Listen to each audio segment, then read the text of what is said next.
think the thing about leadership is that people hear what we do far louder than they hear what we say. For example, I hear leaders that talk about having a commitment or a belief in health and well-being. If you say that and yet you sit in your office eating donuts and avoiding exercise, the people that follow you know that you are not serious about health and well-being. Right? Our behavior, our actions are critically important. But there are times, and I think there are some times when the words we use are even more critically important.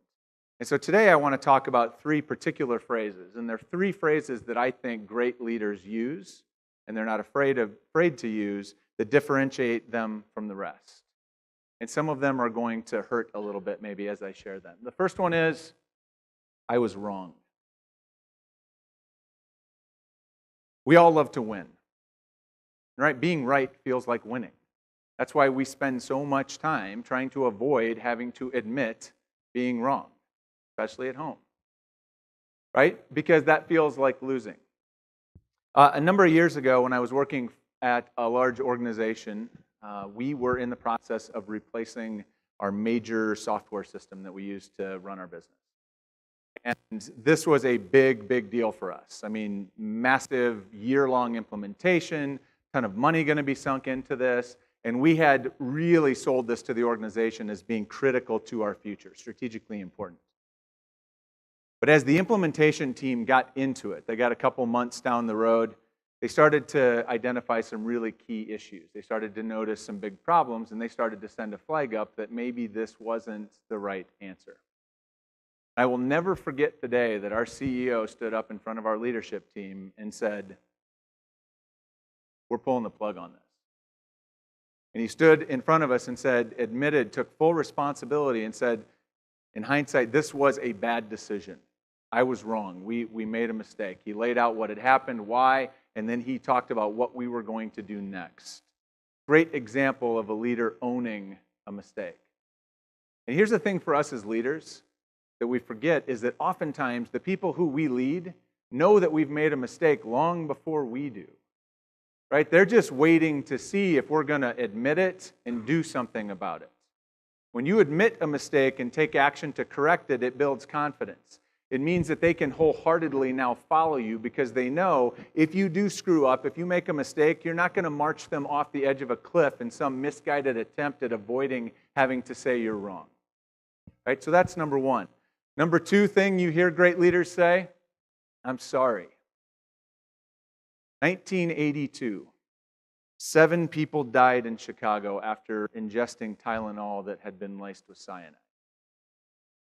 James Burke, the then CEO of Johnson & Johnson, the company that sold Tylenol, immediately and publicly got out in front of this and apologized and took full responsibility for this tragedy. Despite the fact that later it was shown that the perpetrator of this crime had absolutely no connection with Johnson & Johnson.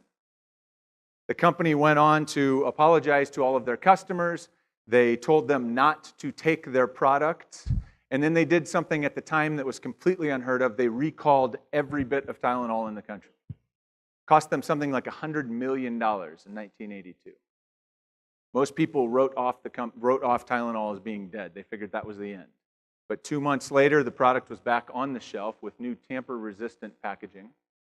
And within a year, Tylenol sales had returned to 80% of its sales rate prior to the tragedy, largely because of how this was handled.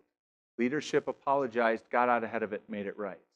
When we make mistakes, and we do make mistakes, every single one of us, a timely and heartfelt apology can go a long ways towards building trust, building confidence, and proving to our people that we care. Can turn something really tragic into potentially something positive. The third one, and this is going to be really hard for you to swallow, is I don't know. As leaders, I think it's really tempting to think that our job is to have all the answers. It starts when we get promoted to our first management job. Do you remember this? You get promoted to your first management job and something magical happens. When you walk into a room at your organization full of people or you have a meeting, when a question is posed, people look at you. And this power is intoxicating. It's awesome, right? And maybe you start giving an answer because you're smart. That's how you got promoted, and people seem to want that from you. And pretty soon you start to buy into the fact that giving answers is how I create value as a manager, as a leader. But despite what signals you're getting, our role as a leader is not to have all the answers. We don't have to have all the answers. When we are willing to admit we don't have all the answers, when we're willing to admit that we don't know, that makes room for the talent around us to step up, to contribute their expertise and creativity and knowledge to create solutions that we couldn't possibly imagine.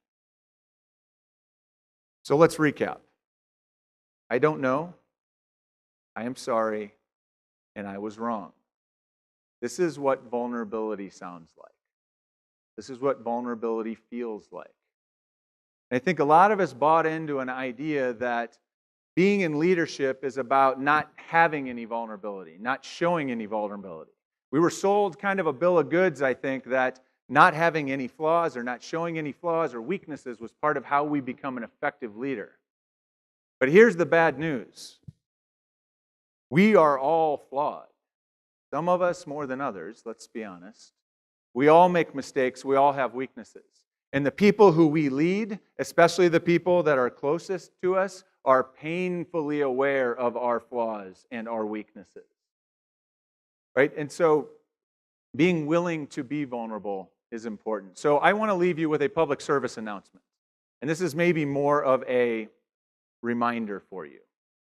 And that is, we live in a culture now where to survive, we have all developed finely tuned BS machines. Right? We can see it. We recognize authenticity when we see it and we crave it. And when we hear BS, we know it and we dismiss it. So we aren't looking for, and we won't follow leaders who want to pretend they don't have any weaknesses. We are seeking and craving leaders who can put their vulnerabilities on display, share that with us, and then have the courage to lead through that. Be that kind of leader. We need you. Thank you.